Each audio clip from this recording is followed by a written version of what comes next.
李道酒后冒犯了公主，被发配至边塞死囚营。结果他意外觉醒了杀敌豹属性系统，从此杀人便可无限变强。至此，大钱少了一个纨绔伯爵，多了一个屠戮无数的人熊。在黄沙镇地带以外的缓冲区域上，李道率领着张猛等人骑马在广袤的平原上穿行。李道穿上了大钱戎装，与张猛等人风格统一。他们在军旅生活中经历了近1个月的磨练，逐渐展现出了军人的气质。张猛嘴里叼着一根稻草，对着空旷的平原感到无聊，更愿意回去训练。其他人也跟着点头，他们已经逐渐习惯了训练的辛苦，甚至上瘾于那种挑战身体极限的感觉。突然，他们发现远处有一支身穿北蛮服饰的队伍，伴随着牛羊正在向他们靠近。李道询问众人是否了解情况，薛兵解释说，这可能是北蛮部落的迁徙，因为冬季将至，他们想在缓冲区域过冬。李道继续询问他们往年是否遇到过这种情况，以及北蛮人的态度。薛兵表示，他们通常会避开大钱军队，但这次却直接向他们靠近。薛兵脸色骤变，显然他们是袭击目标。他下意识地问，他们打算做什么？李道没有回答，而是冷静地命令，准备战斗。闻言，张猛等人立即驾驭着马匹列队，并紧握长矛挡在身前。李道则站在最前方，警觉地凝视着前方。游牧部落的人在后方，他们的牛羊率先靠近了李道一行。未接到指令，张猛等人静静地站立，让牛羊穿过他们身边。突然，一道陌生的声音从牛羊群中传来，攻击！牛羊群中的一些生物瞬间变成了北蛮战士，向着李道一行人挥刀冲来。面对突如其来的袭击，李道一声令下，迎击敌人。张猛等人迅速反应，开始与敌人搏斗。刀光剑影下，战场变得混乱而激烈。张猛等人的长矛刺中了敌人，发出噗呲的声响。敌人试图靠近时，他们旋即遭受了致命的打击。远处的游牧人也加入了战斗，纷纷拔刀向前冲。李道眼中闪过一丝笑意，终于来了。他跃下马背，手中只有一把玄铁刀。就在李道着地的一瞬间，几个敌人从侧面杀来。李道闪避后，以极快的速度回应。两人腿部遭到攻击，两人则针对头部和心脏袭击。李道抬腿反击，两脚迅速出击，将两人击飞。另外2名敌人挥刀袭来，李道一手抓住长刀，长刀在他的手中折断，随后他一掌击中敌人的面部，导致其颈部断裂，当场身亡。面对最后一名敌人，他毫不畏惧，迎上去与之搏斗。一声刀响，敌人被劈成2半，鲜血飞溅。系统提示：击败4名敌人，属性增加 1.26。李道转头看向张猛等人，发现他们也在勇敢地抵抗敌人。转身面对远处的游牧人，他察觉到他们中有先天武者，他们迅速向他冲来，刀法狠辣，身法敏捷。李道心中暗道，是先天武者。然而天空中闪过4道银光，4颗头颅随之落地。李道挥动着手中的玄铁刀，心中暗自嘀咕，花里胡哨。游牧人们看到这一幕，瞳孔收缩，意识到遇到了强劲的对手。一位先天武者询问道，怎么回事？不是说他们只是普通的巡逻队吗？另一位先天武者面色难看地说，是不是探子那边出了问题？然而他们很快恢复了镇定。不管怎样，先解决掉这些人再说，回去再算账。对方没有释放真气的痕迹，应该只是后天武者，不用怕。谁去？我去。话音刚落，其中一位先天武者便冲向李道。枯荣掌！先天武者身法敏捷，迅速接近李道，手掌缠绕着黄色真气，一记结实的掌击轰在李道胸口。先天武者眼中闪过得意之色，然而他很快就发现了异常，李道竟然毫无反应，令他感到不可思议。李道微笑着说，再用力些，我还能承受。先天武者怒火中烧，但还未来得及出手，一记巴掌已经拍在了他的脸上。先天真气被激发，但在与李道的巴掌碰撞后，真气失控，巨力直接拍在了他的脸上。先天武者被巨力击飞，重重摔倒在地，脸上肿起了一片。李道轻描淡写地说，你以为我会等着你再动手吗？玄铁刀一挥，先天武者的头颅飞了起来。系统提示：杀敌1人，获得属性 10.36。 根据推测，先天武者的整体属性至少达到100，眼前的这人才刚刚踏入先天。李道心中暗自庆幸，这一个人提供了近50名北蛮士兵的属性，算是小赚了。李道抬头望向另一位先天武者，眼中闪烁着战意。他不能再错失机会，否则今晚会睡不安稳。对面的游牧人还未反应过来，惊讶地看着先天武者被杀。这可是先天武者，竟然如此轻易就被击败了。他们原本打算依靠这些人解决黄沙镇的问题，结果连镇的样子都还没见到，就已经陷入了困境。李道没有犹豫，径直冲向了一群游牧人。就在这个关键时刻，所有人都意识到了现实的残酷。你！最靠近李道的那个游牧人发出一声惊呼，但他的反应已经太迟了。寒芒一闪，他的头颅与一道利刃一同坠落。然而这场死亡的舞蹈还未结束。面对李道那超乎常人160倍身体素质的恐怖力量，大多数人还来不及做出反应，生命就已经离去。该死！最后一名先天武者惊恐地看着眼前的恐怖场景，他不明白为什么对方能如此轻易地屠戮他们，明明他们并未见到对方释放出先天真气，他们中的先天武者甚至在与对方相遇的瞬间就被击败了。他清楚地意识到李道的目标是他自己，我必须离开这里，把这个变数的消息带回去。他决定转身逃跑，但李道早已有所准备。他突然掏出一根长矛，眼神锁定在那个逃跑的先天武者身上，然后用力抛出，长矛呼啸而出，直奔目标。远处逃跑的先天武者以为自己已经安全，松了口气。然而突然间，一股不祥的预感涌上心头，随着一声闷响，他感到胸口一阵剧痛，低头一看，竟发现一根黑色长矛贯穿了自己的心脏。在长矛的冲击下，他的身体被抛出数米，最终重重地摔在地上，生命在瞬间消逝。李道眼睛炯炯有神地注视着这一幕，系统提示着他击杀了敌人，获得属性提升。幸好射得够准，他满意地拍了拍手，目光扫视着余下惊恐的敌人。接下来是他单方面的屠戮。面对不断涌来的敌人，张猛等人不再仅仅依靠蛮力，而是采用了与李道相似的战斗技巧。从一开始的生疏到最后的游刃有余，他们与敌人的斗争变得越发顺手。这种配合与默契，让他们能够轻松地面对数倍于自己的敌人。以前他们或许早已四分五裂，甚至出现了伤亡，但如今他们紧密合作，最终将最后一名敌人斩杀。牛羊群中再也没有敌人的身影，一群人面带笑容，这胜利证明了他们的实力。张猛充满喜悦地向李道展示着他们的所获，而李道却带着2具尸体走过来。他随意地说着，刚刚宰了2个先天武者，并打算将他们带回去换取一些战功。众人听了都感到震惊，因为先天武者在他们眼中可是顶尖强者，但对于李道来说，这似乎并不算什么大不了的事情。他要求众人清理尸体，同时也提醒着要把牛羊带回去，以换取一些资源。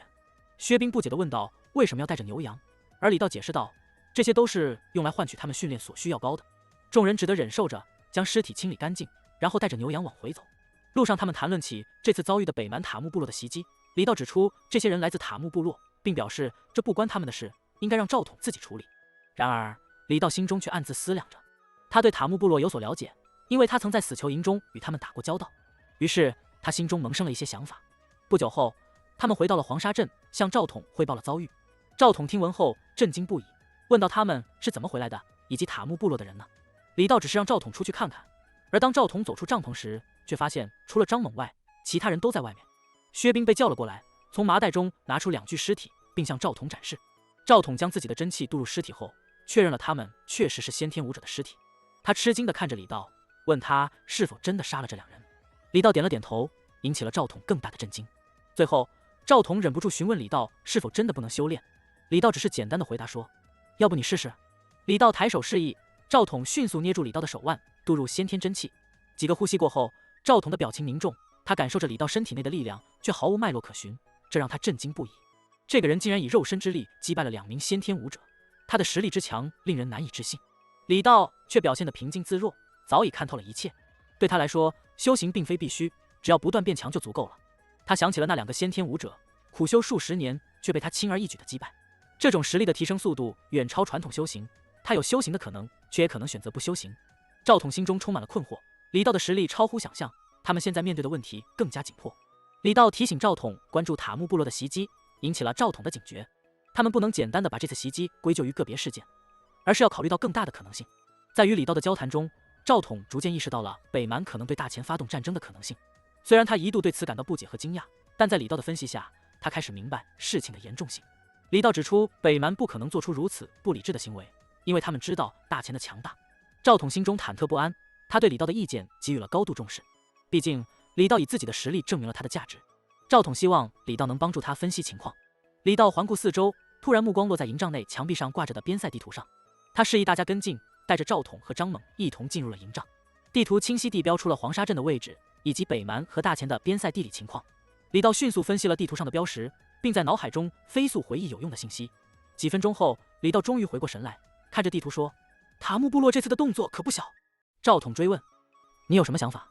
李道指向地图上的一处缓冲地带道，这是塔木部落和大前的边塞相接处，附近有近10支类似黄沙镇大营的边关营地。黄沙镇大营并不靠近中心，而是靠近塔木部落的边缘。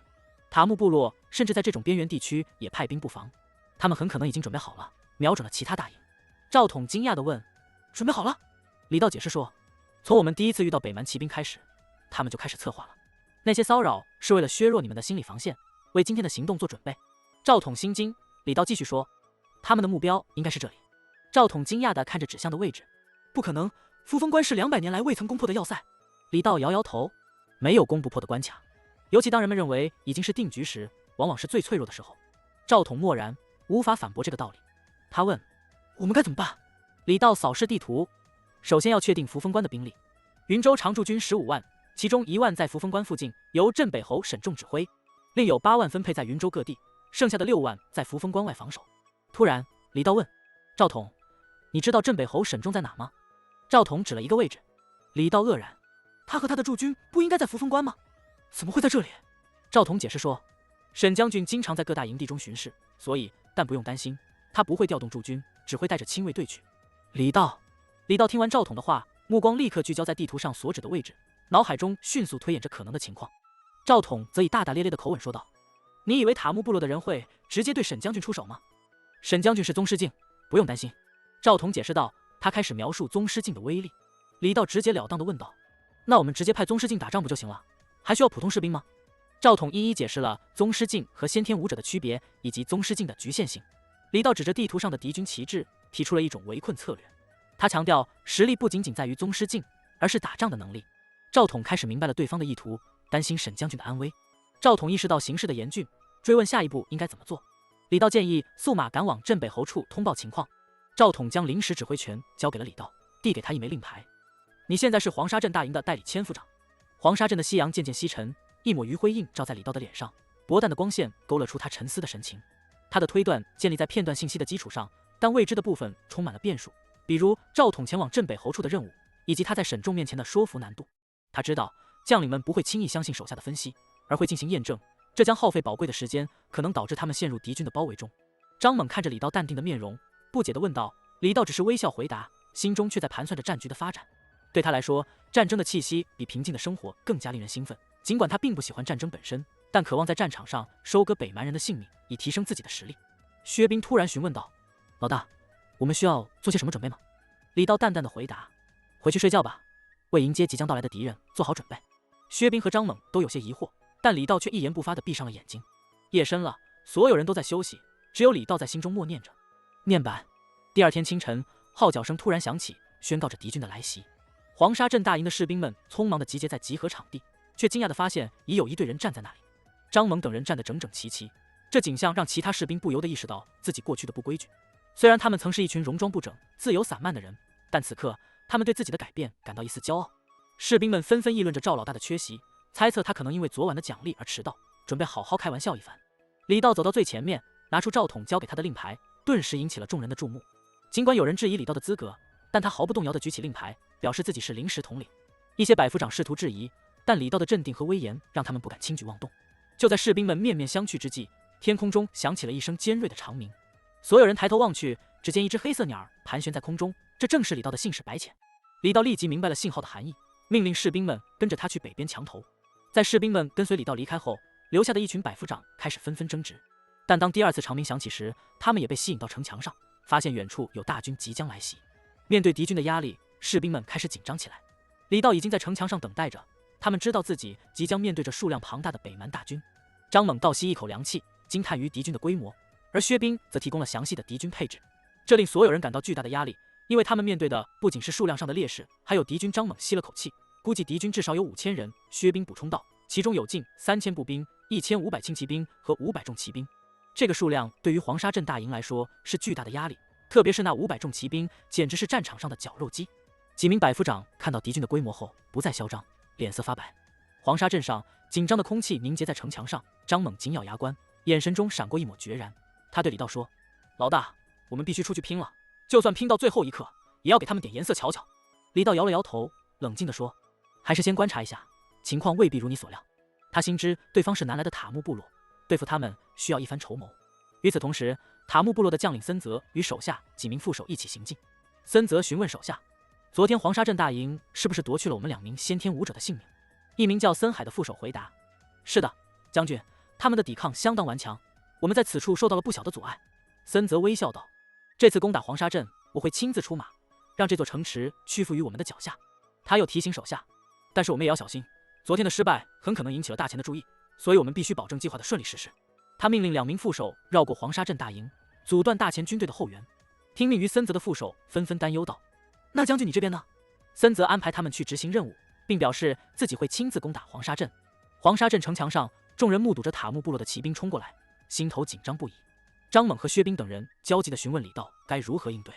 李道淡然地解释道：“骑兵攻城并不合常理，他们肯定有其他计划。”大家瞪大了眼睛，看着塔木部落的骑兵绕过了黄沙镇，往另一个方向疾驰而去。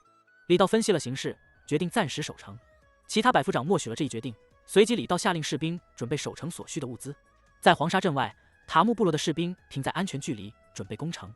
森海下令准备攻城器械，然后以小队分散攻城。城墙上的士兵也做好了准备，排列着弓箭手。突然，几个人扛着一个巨大的坛子上了城墙，一股难闻的气味迅速弥漫开来。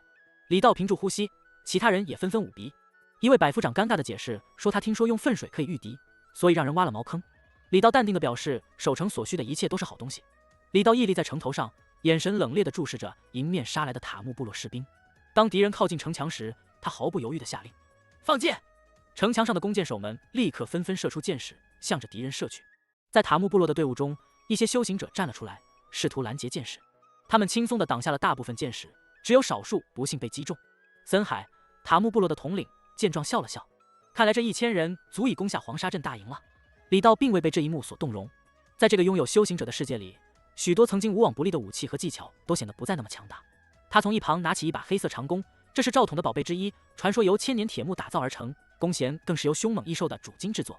李道试着拉动弓弦，感觉到了巨大的阻力，这需要相当的力量，但对于他来说，这只是小菜一碟。他将一根箭矢搭在铁木弓上，瞄准了一个正在帮助拦截箭矢的敌人。他的动作流畅而迅速，仿佛一气呵成，箭矢离弦而出，宛如闪电般消失在城头上。在敌军队伍中，一名士兵挡在众人前拦截箭矢，但下一刻他却被一道白光贯穿。当众人看清时，发现他的脑后出现了一个血淋淋的洞口。李道则听到了系统的提示音：杀敌1人，获得属性 2.31。 他眼中闪过一丝喜悦，唇角勾起一抹微笑。尽管距离只有短短的300米，但塔木部落士兵们身上背负着沉重的云梯等工程工具，导致他们并没有迅速地冲到黄沙镇的城墙下。即便如此，面对敌方的箭矢袭击，他们的伤亡仍然微乎其微。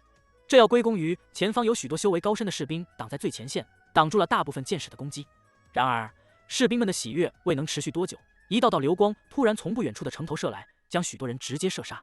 这些流光似乎有意避开普通士兵，专门瞄准阻挡箭矢的人。在冲锋的队伍中，一名百夫长敏锐地察觉到这一现象，惊讶地望向城头。然而，他来不及思考太多，只觉得一股危机感袭来，仿佛有一双死神的眼睛盯着他。下一刻，一道流光迅速袭来，他本能地举起刀来挡，但流光轻易穿透了刀身，直接射入了他的眉心，将他击倒在地。城头上，李道手握着千年铁木弓，不停地射出箭矢，每一箭都能带走一条生命。系统的提示音不断响起，每一击都使他获得属性加成。他快乐地笑着，感受到了射箭的乐趣。然而，这对塔木部落的士兵来说却是灾难。失去了修为高深的士兵的保护，他们成了箭矢的活靶子，死亡人数迅速增加。在后方，森泽等人也注意到了这一情况。森海请求出手对付李道，但森泽却制止了他，认为此时不宜行动，应等待敌人冲上城头再做打算。森海只能听从命令，但心中却满是愤怒，眼神恨恨地瞪着城头上的敌人。与此同时，塔木部落的士兵终于带着工程器械来到黄沙镇城墙下，搭起云梯开始攀登。城墙上的守军立即下令准备火油、粪水和石块，向下泼洒投掷，影响了敌军的攻势。远处，森海看到这一情景，急切地请求出战，但森泽却仍然阻止了他，决定等待最佳时机再行动。在森泽的指挥下，剩余的部队发起了猛烈的冲锋，向黄沙镇城墙发起攻击。城墙上的守军紧张起来，张猛回头看向手持千年铁木弓的李道，发现他正兴奋地射击，仿佛忘我于箭雨之中。闻到动静，李道回头看向张猛，询问：“怎么了？”张猛紧张地告诉他：“敌人后面的大军冲过来了，我们现在怎么办？”李道扫视战场，见2000士兵朝着黄沙镇冲来，决然道：“全部杀了就是了。”他的话不是开玩笑，对他来说，这些人都是属性，就算是最普通的士兵，也是值得珍惜的资源。张猛吓了一跳：“老大，你别开玩笑了，能不能守住都是问题，怎么全部杀了？”李道目光在战场上一扫，心生大胆想法，直接说：“你们在这里守着，我下去一趟。”张猛惊愕：“下去？下去哪？”还没反应过来，便见李道拿出龙纹戟，直接跳下了城墙。张猛一头雾水，这也太夸张了吧！在城墙下，塔木部落士兵沿着云梯攀爬上来。突然，一声巨响传来，众人回头，发现地面出现了个深坑，一个人站在其中，身着大前戎装，虽不知情，但周围塔木士兵纷纷围攻。李道挥动龙纹戟，刹那间，周身5米内的敌人纷纷倒地，血流成河。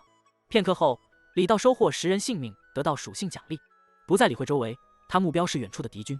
他快速冲出，留下残影。同时，森海率领2000人冲向黄沙镇，却见一道人影带着尘土冲来。森海心中疑惑，为何大前士兵向他们冲来？但他立刻做出反应，挥刀释放出血腥刀法的刀气。李道眼神凝重，对手至少是先天中期，和他之前遇到的血魔一般实力。李道面对来势汹汹的刀气，不敢掉以轻心。战场上任何疏忽都可能导致灾难，尤其是对手实力未知的情况下。他意识到必须冷静应对，于是减缓了速度，双手握紧龙纹戟，开始有节奏的旋转挥舞。龙纹戟在他强大的力量下挥舞，周围罡气翻滚，将他护在其中。血色真气袭来，但在罡气护罩面前瞬间被击退。见刀气被挡，李道停下动作，已经来到对方面前。无双破军！他高喊一声，手中的龙纹戟直劈而下，对手立即躲避，龙纹戟狠狠地砸在地面上，震荡声响彻战场，马匹也在瞬间被切成2半，地面上留下深深的痕迹，罡气四溢。森海立刻展开反击，长刀直奔李道心脏而来，但被李道轻松抓住，毫发无伤。他试图挣脱，却发现长刀无法移动。突然，李道松开手，同时出掌。尽管对方的掌心没有真气覆盖，但森海感到了一股致命的威胁，他果断弃刀后退。李道眉头一挑，心中对对手的实力有了更深的认识。他并不感到失望，反而觉得对手越强，战斗越刺激。他果断放弃与对手的交锋，将目标转向周围的士兵。他毫不犹豫地将戟头对准他们，以确保自己的任务顺利完成。在战场上，李道手持龙纹戟，如狂风般挥舞，刀光剑影在他周围舞动，每一次挥动都伴随着系统的提示音，记录着他的战功。李道的心头火热，他的身体因为杀戮而泛红，每一次击杀都让他感到无比兴奋。对面的森海看着眼前杀戮的李道，心中既愤怒又冷静。他意识到对手的不寻常之处，尽管没有外放真气，但实力却异常恐怖。他明白自己需要帮手。3名千夫长聚集在他身边，听从森海的指挥，准备联手对付李道。而李道在战场上如入无人之境，杀意冲天，周围士兵纷纷败退。他看到4道劲风袭来，心中早有准备。4名敌人挥舞着刀法向他袭来，刀气四面八方，让他无处可躲。尽管他试图用龙纹戟挡下，但仍然无法完全避免刀气的袭击。他决定直面其中1名敌人，让自己的身体硬抗刀气。这令他们感到震惊，不知道面前的人究竟是何方神圣。就在他们认为李道会被刀气撕成碎片时，李道的身体却展现出了不可思议的力量。不过，他们也发现其中1道刀气没有被弹开，而是刺穿了李道的身体。虽然只是留下了一道血口，但至少证明他们的刀气对对方有所作用。然而，更令他们震惊的是，即使这样，李道的身体也没有流出一滴血。这样的场景让他们不禁犹豫起来，对手到底是何方神圣，竟然拥有如此强大的肉身？森海和其他3人都对眼前的情景感到震惊。他们作为先天武者，却从未遇到过如此惊险的局面。特别是森海，他难以置信自己的刀气竟然无法伤害对方，这让他内心澎湃不已。眼前的李道毫不留情地攻击着4人之一，迅速地夺去了他的生命。在那名不幸的千夫长身上，龙纹戟刺入胸口，鲜血四溅，而他的嘴里只能涌出一阵阵绝望的呻吟。随后，李道一掌按在他的额头上，将他彻底击倒，然后冷静地摆弄着手中的兵器，彰显出冷酷无情的一面。这突如其来的一幕让其他3人惊醒过来，他们意识到对方的战术是趁他们不备逐个击破。现在他们失去了一个战友，心中充满了怒火。森海眼中闪烁着红光，愤怒地咆哮一声，意识到自己与其他2人仍然无法击败眼前的敌人。他们4人虽然配合默契，但仍然无法对付眼前这个神秘的敌人。李道表现出了超乎想象的力量和技巧，让森海对他的实力充满了疑惑。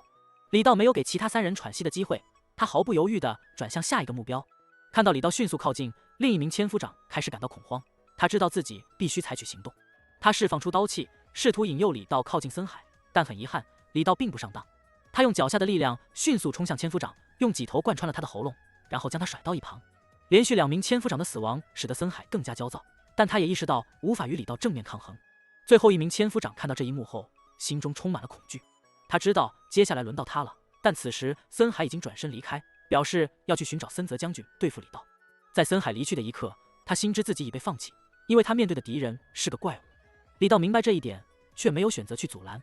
初期先天武者依靠强横的身体或许还能斗败对手，但中期先天武者若全身心想要逃脱，他很难阻止。眼下还有猎物尚未吞噬，他不得不顾及。李道察觉到眼前仅存的千夫长紧张不已，但面对先天中期的对手，他明白自己的处境已不容乐观，在大自然面前，速度慢下来就等于成为猎物。最后的千夫长深吸一口气，凝视着李道：“我不会畏惧你。”李道轻笑：“好，你想怎么做？”千夫长直言：“我们放下武器，生死肉搏。”李道犹豫片刻，最终点头同意。千夫长将手中的刀抛至一边，尽管知道失去武器会大大减弱胜算，但对手的长戟明显比自己更为凶猛，放下武器也许能稍微拉近差距，抓住一线生机。千夫长示意李道先动：“你来吧。”李道点头：“好。”随着一声闷响，龙纹戟瞬间穿透千夫长的身体，定在地面上。千夫长口中涌出一股鲜血，满脸惊愕和不可置信。他艰难地说：“明明我们说好的。”李道耸耸肩：“我只是顺手而已，怪不得我。”千夫长眼中充满血丝，指着李道欲言又止，但李道毫不犹豫地拔出戟，终结了他的最后一句话。击败一敌，获得属性 13.64，3000士兵的3位首领皆死在李道之手，也给他带来了丰厚的属性奖励。他默默地为这3人打上了好战士的标签。李道摇了摇戟上的血迹，转身注视着远处。在他与森海一众交手时，先前包围他的士兵已全都转向攻击黄沙镇大营。他遥望着黄沙镇城墙下的激战，以及城墙上张猛等人与攀上城墙的敌人激战的情景。李道没有介入，因为他早已用千年铁木弓将城墙上所有修为高的敌人射杀，而且在大军中屠戮了大部分修为者。如果他们还无法守住，那他们就太不称职了。当然，他心里其实很想去收割一些人头，但他还有更棘手的对手。他转过头，目光落在森海一众身上，特别是中间那位领头者。能够统领一位先天中期武者的人，必定比他更强大。李道感受到这场战斗就像是他一路过关斩将，终于见到了这场战争游戏的幕后 BOSS。心中预测对方为先天后期，他知道这个阶段的对手不容小觑，尤其还有几名精英小怪在身边，因此他决定进行一次临阵突破。面板，他心中默念，立刻得到了反馈：主人李道体魄 200.32， 可用属性 147.69。李道惊讶地发现自己的可用属性点居然有这么多，即使心里有所预期，也不由得被这一波冲击震慑。他意识到战场才是最适合他成长的地方。面对逼近的塔木部落将领们，李道毫不犹豫地做出了选择：加点。下一刻，所有可用属性点化为一道热流，涌入他体内。主人李道体魄 348.01， 可用属性0，身体属性瞬间暴增。李道的皮肤泛起红光，肌肉开始膨胀，刺啦一声，戎装在肌肉下被撑开，露出壮硕的身体。李道深吸一口气，随即将气息化为白练，体内的热量释放出来。与此同时，森海带领着森泽和其他几名副将朝李道走来。森泽皱眉道：“就是他吗？”“是的。”森海解释道，“这人身体异于常人，宛如怪物，先天武者的刀气都难以伤害他，我也只能勉强伤到他，所以才请将军出手。我倒是想看看他有多厉害。”森泽虽然有些怀疑，但还是决定亲自试探。森海警告道：“务必小心，这人不简单。”李道看着远处的敌人，右手握紧龙纹戟，砰的一声，他瞬间消失在原地，冲向森海。“小心！”森海提醒着身边的人，他们立即做好了准备。李道手持龙纹戟，挥洒间气势凛然，而3人联手则顶着他的攻势，身处险境。一声沉闷的碰撞，龙纹戟与3人的长刀相撞，震耳欲聋的巨响震慑着四周。森海3人脸色骤然涨红，挡在他们面前的兵器都因为李道的力量而颤动不已，仿佛随时都要崩溃。马匹在这股霸道的力量下顿时崩溃，使得3人身处危险之中。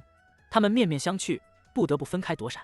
这时，李道的目光锁定在森泽身上，两者对视间，战意如火。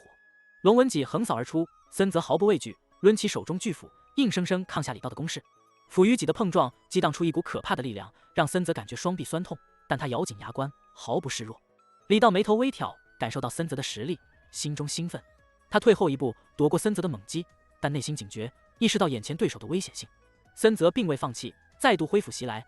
李道不再被动防守，灵活躲避着森泽的攻击，同时思索着下一步的应对策略。旁观的森海3人兴奋不已，见证着将军的强大与威严。森泽则越战越勇，一时间局势焦灼，双方你来我往，互不相让。你若再逃，黄沙镇必遭浩劫。森泽的声音充满威胁，但李道并未受其影响，反而停下来，一副思索的神情。局势陷入僵持，但李道已经在心中对眼前对手进行了全面分析。除此之外，李道还通过与诸多先天武者交手，总结出了一个关于真气属性的具体结论。他发现修为越高者，基础体魄越强大。他研究了黄日诀和家传的霸虎心法，发现真气能够滋养体魄，而修为越高，真气的质量和滋养效果就越好。这解释了为什么高修为的武者体魄更强。此外，他还发现真气属性类似于自由属性，可以加在人体各大基础属性上，如力量、耐力、速度等。不同的功法有不同的作用，例如轻功秘籍可以增幅速度，而李道的属性则是统一性质的，各项属性都达到了100点，这让他与其他修行者有着明显的差异。眼前这位对手的情况，李道通过分析推测，其体魄和真气属性至少是普通人的20倍以上，整体属性与自己相当，甚至更高。对手森泽挥舞着巨斧向他袭来，拜日斧，李道选择直接迎战，挥舞龙纹戟发动攻击，无双破军，两者交战，力量碰撞，气血翻涌，但李道却兴奋异常，对手森泽则显得有些吃力。随着时间推移，森泽的攻势逐渐削弱，而李道则越战越勇，每一次攻击都充满凌厉之势。身旁的森海见状，决定上前帮助森泽。森海，你想干什么？你难道不知道将军最讨厌有人插手他的厮杀吗？两名副手询问。当然是去帮将军。森海决意道，这是战争，不是儿戏，在那个怪物面前，将军明显快要落入下风。难不成你们要等将军死了再上不成？两名副手听后，决定一起上前帮助将军，无论事后将军如何怪罪，他们都决定先打赢再说。几分钟匆匆过去，森泽只能无奈地接受眼前现实，他的先天后期实力竟然无法与眼前这个怪物般的对手抗衡。那个能够凭借肉身之力与他匹敌的对手，让他生平第一次感受到了无力感。他意识到自己的不足，若继续这样下去，迟早会被对手找到破绽而送命。就在这时，他注意到了森海三人的举动，眼中一亮。平日里他讨厌队员擅自插手，但那是建立在他有信心战胜对手的前提下，以彰显自己的实力。然而在生死关头，他无暇顾及那么多。森泽察觉到三人的动向，李道的超凡感知也能感知到。要一起上吗？李道心中有数。很快，森海三人赶到战场旁，森泽见状，由被动转主动，直面李道出手。拜日斧。与此同时，其余三人抓住时机，一齐向李道发动攻击。得知李道肉身强横，三人瞄准他身体3个最脆弱的地方：咽喉、心脏侧肋缝隙和下肢。斧影落下，森泽冷笑：“这次你无处可逃了。我说要躲吗？”李道毫不畏惧，挥起龙纹戟挡下巨斧。然而这次他没有选择硬抗，被巨斧力量击飞。但他乘机转身朝攻击他下肢的敌人扑去。无双取手，龙纹戟撕破空气，罡气暴涨，直取敌人。副手被罡气撕裂刀身，无法抵挡，头颅高高飞起，鲜血飞溅。杀敌一人，获得属性 25.0。这一幕让剩下的2人犹豫不决，但森泽提醒道：“杀！任务是杀他，否则我们都会死。”森海2人听罢，毅然冲上。李道也决心不让他们得逞，他们以森泽为主力，围攻李道。李道瞬间发现森泽的破绽，欲出手却心有不安。然而在紧要关头，森泽狞笑，将副手当挡枪。拜日斧。森泽趁机猛斧劈向李道，交手一刹那，李道无法反应，只得避开致命一击。斧刃斜劈在他颈部，将其击飞。虽未致命，但足以致命。李道身体倒地，森海愣在原地，目光转向已断气的副手。将军森泽的脸上带着一丝亢奋的笑容，他的手下森海目不转睛地注视着他。森泽的话语充满了冷漠，他解释着牺牲在战场上的常态，而眼中的决绝让森海心头一凛。他们面对的敌人是个无情的怪物，胜利唯有通过牺牲换来。身为将军，他坚信自己不能死去。当森泽宣布准备攻击黄沙镇时，一声声惊天动地的声音突然传来，让2人不由得停下动作。森海露出不可思议的表情，而森泽的脸上则是愤怒与无措交织。他们的目光齐聚到声音传来的方向，只见李道屹立在那里，身上的伤口清晰可见，却没有一滴鲜血流出。李道身上的伤口以肉眼可见的速度愈合，让人不由得心生惊惧。李道心中默念着面板的指示，他的体魄属性临时下降，但愈合速度却在惊人的加快。为了应对即将到来的战斗，他决定加强自己的属性。经过一番调整，他重新振作起来。李道的声音在森泽耳边回荡，他意识到这并非幻觉，而是真实的。虽然对李道如何在如此凶险的攻击下依然存活充满了好奇和震惊，但眼下的任务仍然是持续战斗。森海，森泽的目光转向身旁的森海，直言道：“准备好，一同战斗。”森海感到一阵战栗，他的脑海中浮现出副手死亡的景象，但面对森泽那决绝的眼神，他只能点头。将军，我明白。森泽再次看向李道，杀！他大声喝道，挥起手中的长斧向李道发动进攻。森海紧随其后，仿佛做出了反应，但动作明显慢了一拍。斧头和戟头相撞，发出沉重的碰撞声。近距离让森泽看清了李道身上他之前砍出的伤口，惊讶地发现那些伤口正在以肉眼可见的速度愈合。你究竟是人还是鬼？森泽心头一颤。你猜？李道趁对方失神之际，再度发动攻击。接连几十次的搏斗后，李道终于找到了机会，戟头划过。森泽意识到不妙，丢下斧头躲避，但他很快就意识到没有了长斧，他无法和李道抗衡。生死关头，他想再次呼唤森海的帮助，但看到森海站在远处提刀观望，他无奈地叹了口气。森海，他眼神中充满了失望和疑惑。森海明白了森泽的意思，庆幸自己能够逃脱副手的命运，但这一失误也意味着森泽错失了最后的生存机会。一声尖锐的刀声响起，一颗头颅被挥起。在生命最后一刻，森泽心中只有一个疑问：作为塔木部落的将领，他怎么可能会死在这个边陲小镇上？头颅落地，系统提示音随即响起：杀敌一人，获得属性 43.16。李道心中明了，对方的总属性高达430，几乎比他高出100。尽管他在一定程度上还能压制对手，但这位先天后期的武者的实力也着实让他感到压力。然而，他的对手已经陨落，只剩下最后一位先天中期的武者。就在李道准备再度出手之际，他看到对面的森海放下武器，举起双手，这是投降了。森泽的倒下使得森海心中的希望彻底破灭。尽管他手下还有一帮士兵，但在这个强大的怪物面前，他们毫无作用，投降似乎是唯一的出路。眼见李道走来，森海毫不犹豫地跪在地上请求饶命。然而李道摇了摇头，北蛮人在他这里是没有俘虏的待遇。但就在他准备出手时，一念间他停了下来，想要试验一下之前的想法。森海本以为自己命不久矣，然而李道却意外地放过了他。接着他感受到一股剧痛袭来，四肢竟被扭曲断裂。与此同时，黄沙镇上空也是血雨腥风，塔木部落的士兵在城墙上爬满，而城门处更是战火连天。攻城锤轰击城门，城内的士兵则利用缝隙进行反击，双方厮杀不断。但相比于塔木部落，黄沙镇的损失更小。在森海被残忍对待后，他被绑起来，与其他俘虏一同拖至城墙下。此时城门已被打开，他听到敌人的呼喊声，李道则带着他往呼声传来的方向走去。黄沙镇的某一角，一片空地上，张猛等第6营的勇士们以及来自其他部队的助手们将几百名塔木部落的士兵团团围住。张猛眼神中透着得意，他对身旁的薛兵笑道：老薛，你的计谋果然奏效，敢于打开城门，设下陷阱，埋伏这帮家伙，否则我们可能要损失更多兄弟。薛兵得意地笑着回答：当然，信薛爷，这点小事，薛爷我轻而易举。张猛转身看向被包围的塔木部落士兵：还不准备束手就擒吗？一个塔木士兵毫不畏惧地回答：投降？大前人，我劝你们还是放弃吧，我们的将军可是先天后期的武者，你们根本抵挡不了。张猛不屑地笑道：先天后期？老子还宗师境呢。他话音未落，又有士兵急不可待地吹嘘：我们的将军手下还有先天中期、先天初期的武者，你们注定要死。张猛被这番言论激怒，正欲反驳，薛兵却制止了他：老张，也许这家伙不是在吹牛，他们的将军或许真的是先天后期。你的意思是，我们先解决眼前这些，再去找老大？他们完全没有考虑与先天后期之间的差距。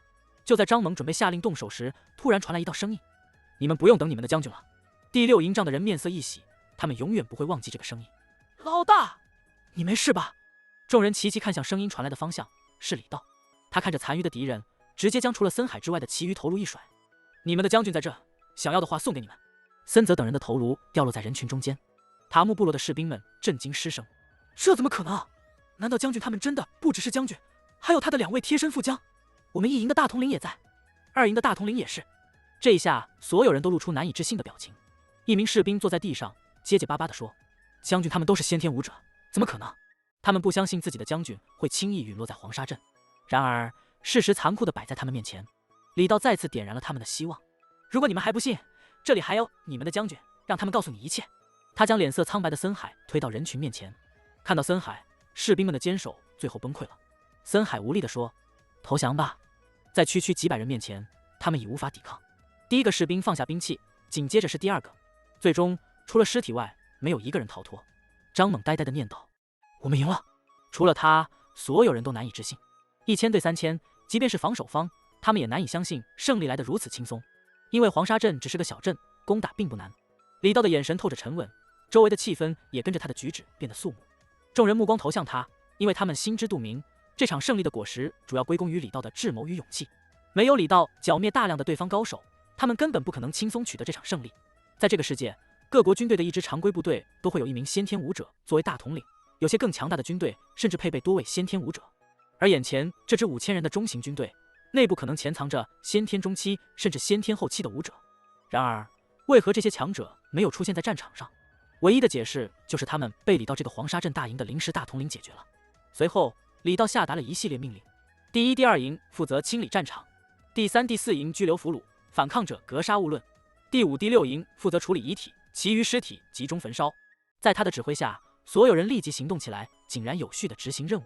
这场战斗彻底奠定了李道在众人心中的威望，就连那些百夫长们也对他心悦诚服。他们服从他的指挥，心怀感激，就像是粉丝近距离接触偶像一般开心。过了一段时间，一名百夫长恭敬地向李道递上一份统计结果。统领，这是战斗损失的统计。李道接过纸张，轻声念道：“我们损失了400多人。”百夫长安慰道：“这是边塞，每天都有人牺牲。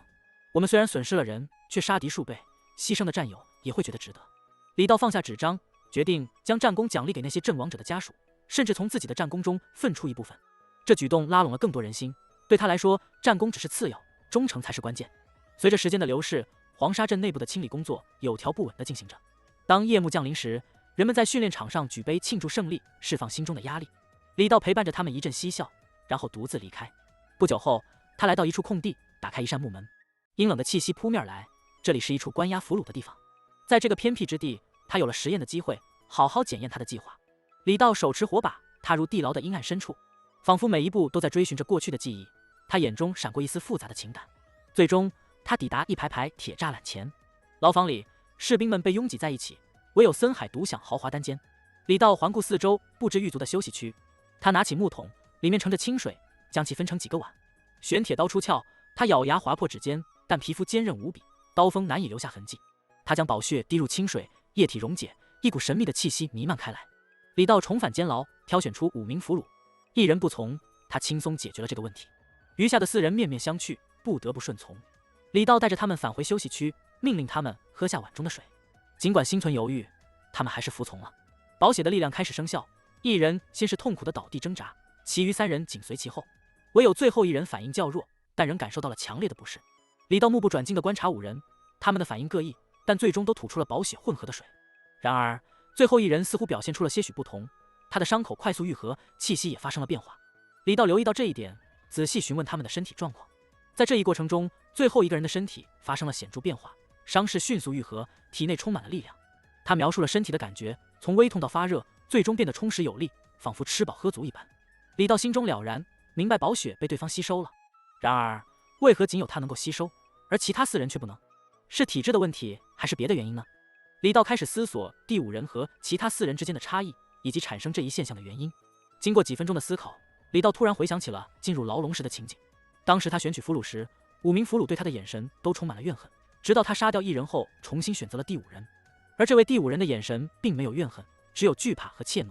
相比之下，第5人并没有像其他4人那样对他产生过多的排斥。思至此处，李道决定验证一下自己的猜测。李道走出牢房，不久后带回了另外3个人。其中1个人表面上虽然没有表示，但眼中充满了怨毒和愤恨，显然是个极端分子。第2个人眼中有愤怒，但没有第1个人那么强烈。至于第3个人，则比第5人还要怯懦，全身颤抖，甚至连呼吸都不敢大声。李道指着桌上的3个碗说：“你们3个，一人一碗。”极端分子不加思索地喝下了碗中的水，随即脸色涨红，捂住肚子开始挣扎。第2个人稍有迟疑，但最终也喝下了水，不久也出现了痛苦的表情。至于第3个人，虽然战战兢兢，但最终也勉强喝下了水，但反应并不明显。片刻之后，前2人和之前的4人一样，将宝血吐了出来，而最后1个人成功地吸收了宝血。李道通过一系列实验得出结论，对他恶意越大，排斥越强，就不能吸收宝血；反之，越能接受他，就能成功吸收宝血。宝血仿佛蕴含着他的意志，这一发现让李道眼前一亮，他意识到自己可以将宝血给人类使用。后续的观察证实了这一点，吸收宝血后的人都出现了与元宝和4小只相似的强化效果。虽然只摄入了1滴宝血，但目前还没有出现蜕变的迹象。李道将为成功吸收宝血的人全部送走，留下成功的人进行观察。接下来他再次使用玄铁刀放血，这次不是滴放，而是让每人1碗。短暂的时间内，房间充斥着宝血的香味，几人闻到味道，眼神发生了变化，但由于李道的存在，他们没有感动。1人1碗，量力而行。李道说着，几人迫不及待地喝下宝血。不久，其中1人开始痛苦地跪在地上，身体膨胀，毛孔渗出发黑的废血。紧接着，其他人也出现了同样的情况，身体膨胀，排出废血。经过一段时间，他们的变化停止了。此时，他们与之前有了明显的不同，身形高大，身上残留着血痂。其中1人抬头看向李道，随即痛苦地跪在地上，抱头痛苦呻吟。突然，其他人也跟着抱头痛苦呻吟起来。其中1人的皮肤开始渗血，随后身形急速消瘦，留下了只有皮包骨的瘦弱身影。在一连串的血腥场面后，只剩下最后1个人，他也是最懦弱的一个。痛苦的呼喊过后，他突然停了下来，抬起头来。但是当他看到李道时，立刻跪倒在地上，全身贴着地面爬了过来。李道看着这一幕，眼神微动。他意识到这是奴隶对主人奉献的姿态。站起来，李道命令道。最后一个人抬起头，他的眼神显示出对李道的绝对臣服。李道明白，这是他们吸收宝血时所表现出的态度。之前的几人只能勉强吸收宝血所蕴含的意志，而这最后一个人则完全臣服于李道的意志。他推测之前几人出现异常的原因，是因为他们无法完全接纳宝血中的意志，而这个人则完全臣服了。这个实验成功了，宝血能够被利用，而且只能被他所认同的人使用。李道意识到，给完全不排斥他的人吞下宝血会有怎样的结果。他决定提前进行这个实验。他对最后一个人说：“自杀吧。”这个人表现出了挣扎。李道挥起玄铁刀，一个头颅滚落。处理完俘虏后，李道来到监牢区，看着这些被俘虏的人，他突然感到他们对他已经没有用处了。实验已经结束，他们剩下的价值只是换取战功。在大前，一个死敌价值1份战功，而一个活俘虏价值5份。这些人都是被张猛等人抓获的，战功应该算在他们头上。李道脑海中飞速计算了一下自己积累的战功。过了几秒，他口中不禁自语道：“貌似能赔得起。”而脚下也不由自主地靠近监牢大门。